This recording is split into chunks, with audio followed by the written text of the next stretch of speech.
Hello everyone, मैं हूं पूजा मेहता और मैं मेरे यूट्यूब चैनल स्टडी नेटिक में आप सभी स्टूडेंट्स का वेलकम करती हूं। स्टूडेंट्स, यहां पर आज मैं क्लास 11th की अकाउंटिंग पढ़ा रही हूं, जिसमें मैं आपको पेटी कैश बुक क्या होती है ये समझाऊंगी। तो स्टूडेंट्स, स्टार्ट करते हैं पेटी कैश बुक। लेकिन उससे पहले मैं आप सभी स्टूडेंट्स से रिक्वेस्ट करूंगी कि प्लीज मेरे चैनल को सब्सक्राइब कीजिए और लाइक कीजिए। तो स्टूडेंट्स, जल्दी से स्टार्ट करते हैं। व्हाट इज पेटी cash book? Petty cash book is used for recording payment, small expenses which are smaller, such as postage, stationery, conveyance, refreshment।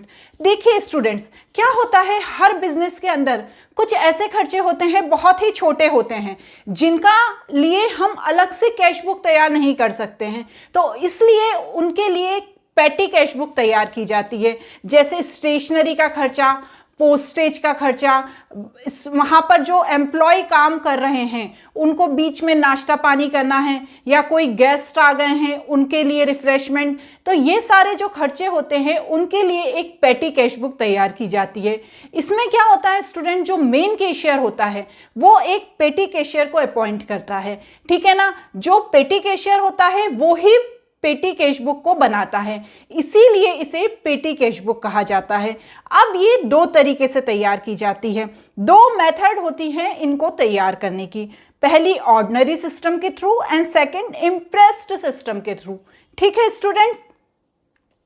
अब ऑर्डिनरी सिस्टम में क्या होता है, देखिए ऑर्डिनरी सिस्टम में क्या होता है, जो मेन कैशियर होता है, जो हेड कैशियर होता है, वो क्या करता है, जो पेटी कैशियर जिसको उसने अपॉइंट किया होता है उसे कुछ रुपए देता है। सपोज उसने एक मंथ का खर्च करने के लिए पेटी कैशियर को 5,000 रुपए दिए, उससे बोला कि भैया जो भी खर्चा हो ये 5,000 रुपए लो और इसमें से तुम खर्चा कर लेना। क्या करता है पेटी कैशियर, वो पैसे ले लेता है और जितना भी खर्चा होता है वो उसमें से करता है, और जब मंथ एंड आता है तो उसमें से जो पैसे बचे होते हैं वो ले जाकर किसको दे देता है, मेन कैशियर को दे देता है। तो ये क्या कहलाता है, ऑर्डिनरी सिस्टम कहलाता है। मोस्टली जो छोटी छोटी शॉप्स होती हैं, जो दुकानें होती हैं, यहाँ पर ऑर्डिनरी ही सिस्टम रखा जाता है कि जो काम करने वाला छोटा कैशियर है उसको पैसे दे दिए और बोल दिया कि जाओ भैया जितना खर्चा हो रहा है तुम करो, बाद में जो पैसा बचे वो लाकर मुझे दे देना। तो वो क्या करता है, खर्चे करता है और एंड में बाकी बचा हुआ पैसा लाकर मेन कैशियर को दे देता है। इसका सेकंड सिस्टम होता है इम्प्रेस्ड सिस्टम। ये नई टेक्निक है बच्चों। इसमें क्या होता है, जो मेन कैशियर होता है वो वैसे ही पैसे देता है पेटी कैशियर को जैसे कि ऑर्डिनरी सिस्टम में दिए जाते थे, कि तुम ये लो पैसे 5,000 रुपए और मंथ में जितना भी तुम्हारा खर्चा है वो खर्चा करना, और जो पैसे बचेंगे उसे वो क्या करता है, जो पेटी कैशियर होता है वो वापस मेन कैशियर को नहीं देता। जो इम्प्रेस्ड सिस्टम होता है बच्चों, उसमें पेटी कैशियर मेन कैशियर को पैसे वापस नहीं देता है। वह एक पेटी कैश बुक तैयार करता है जिसमें वो सारे खर्चे लिखता है और जो बचा हुआ पैसा मिलता है उसको नेक्स्ट मंथ के बैलेंस में ऐड कर देता है। इसको बच्चों में एक एग्जाम्पल के थ्रू आपको समझाऊंगी। सपोज मिस्टर रमेश ने अपने कैशियर, वो मिस्टर रमेश मेन कैशियर हैं, उन्होंने अपने पेटी कैशियर को 5,000 रुपए दिए और बोला कि ये जो खर्चे हैं वो सब तुम करना और उससे अपनी एक पेटी कैश बुक तैयार कर लेना। तो उसने सारे खर्चे किए और पेटी कैश बुक तैयार की। अब जो पेटी कैशियर था उसने क्या किया, 5,000 रुपए में से 4,000 रुपए का खर्चा कर दिया, 1,000 रुपए उसके पास बच गए। तो वो मंथ एंड में क्या करेगा, जो वो 1,000 रुपए हैं वो मेन कैशियर को नहीं देगा। जो नेक्स्ट मंथ का पेटी कैश बुक तैयार होगा वहां पर बैलेंस, ओपनिंग बैलेंस के नाम से वो लिख देगा, ठीक है ना, कि 1,000 रुपए पिछले महीने के बच गए। अब जो मेन कैशियर होगा वो उसको इस महीने 5,000 रुपए नहीं देगा, वो उसको इस महीने 4,000 रुपए देगा। क्यों देगा, क्योंकि पिछले महीने का इसका पैसा बचा हुआ है। इस तरह इम्प्रेस्ड सिस्टम में क्या होता है बच्चों, जो बैलेंस बचता है पैसे का उसे नेक्स्ट मंथ में दे दिया जाता है, इसलिए इसे इम्प्रेस्ड सिस्टम कहते हैं। क्लियर हुआ। नेक्स्ट है फॉर्मेट ऑफ पेटी कैश बुक। अब पेटी कैश बुक कैसे बनाई जाती है, देखिए स्टूडेंट्स, इसका ये फॉर्मेट होता है, इसको आप ध्यान से देखिए। इसमें क्या होता है, सबसे पहला जो कॉलम होता है उसमें लिखा रहता है अमाउंट रिसीव्ड। इसका जो सेकंड कॉलम होता है उसमें लिखा रहता है डेट। थर्ड में particulars, voucher number, amount paid, analysis of payment.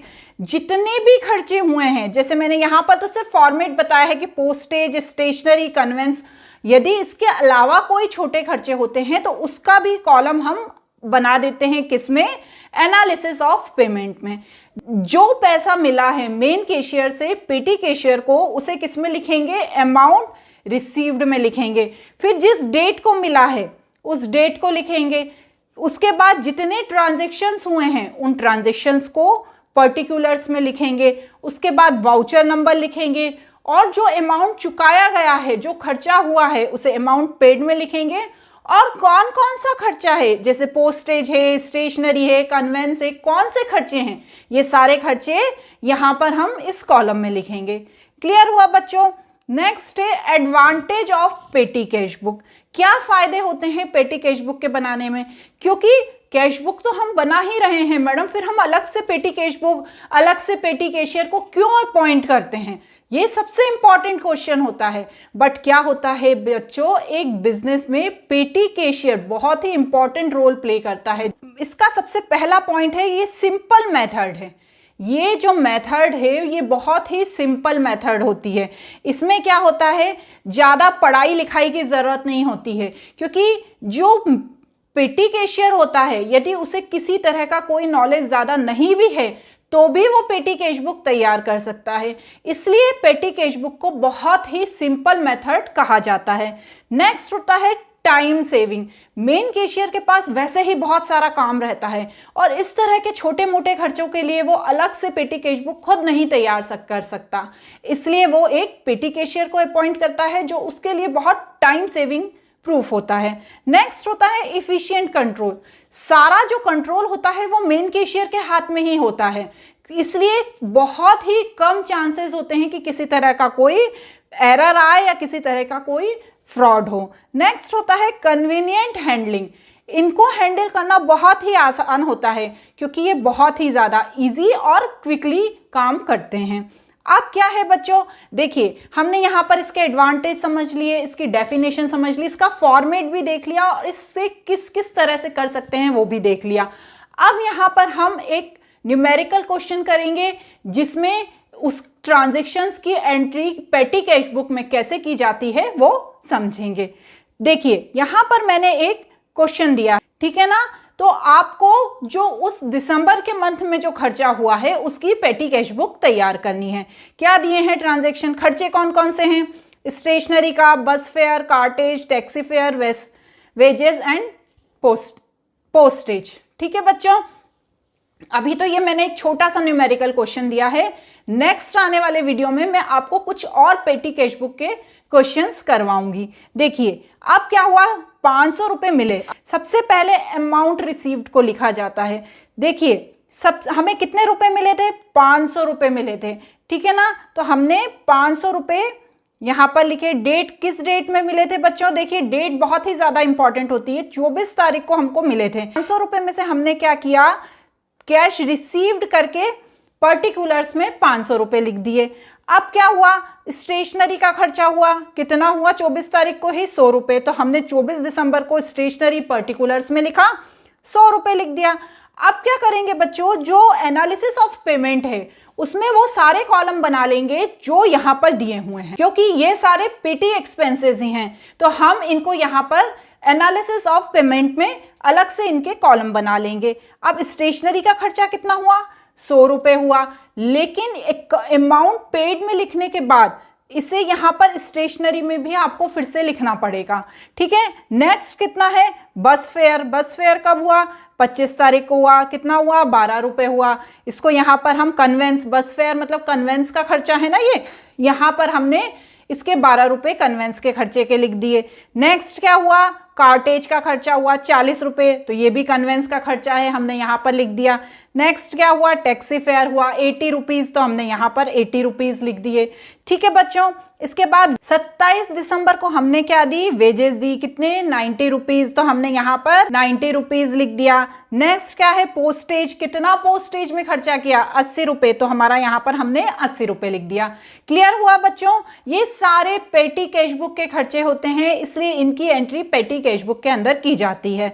अब क्या हुआ बच्चों, यहाँ पर ये एंट्री करने के बाद हमने जो अमाउंट पेड वाला सेक्शन है उसका सम कर दिया, कितना आया, 402 रुपए।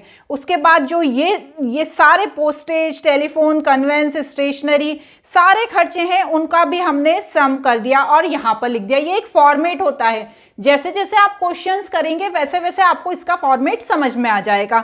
उसके बाद क्या हुआ, 31 दिसंबर को हमारा टोटल कितना पैसा बचा, 98 रुपीज, क्योंकि 500 रुपए में से 402 रुपए तो हमने खर्चा कर दिया, 402 रुपए तो हमारे पास से चला गया, तो हमारे पास 31 दिसंबर को कितना पैसा बचा, 98 रुपीज बचा। और बैलेंस कितना था हमारा, 500 रुपए था, ठीक है ना। अमाउंट रिसीव 500 था, अमाउंट पेड कितना था, 500 का आपको एवरेज दिया हुआ था। अब बचा कितना, 98 रुपीज, तो हमने 1 जनवरी को बैलेंस ब्रॉट डाउन के नाम से 98 रुपीज लिख दिया और कैश रिसीव्ड के नाम से 402 रुपए 1 जनवरी को लिख दिया। इस तरह पेटी कैश बुक बहुत ही इजी होती है, इसको करना बिल्कुल डिफिकल्ट नहीं है। आप अच्छे से इस वीडियो को देखिए, समझिए, तो आपको डेफिनेटली यह बहुत इजीली आ जाएगी। नेक्स्ट वीडियो में मैं इसके कुछ और न्यूमेरिकल क्वेश्चन लेकर आऊंगी, तो आप उससे और इसको क्लियरली समझ जाएंगे।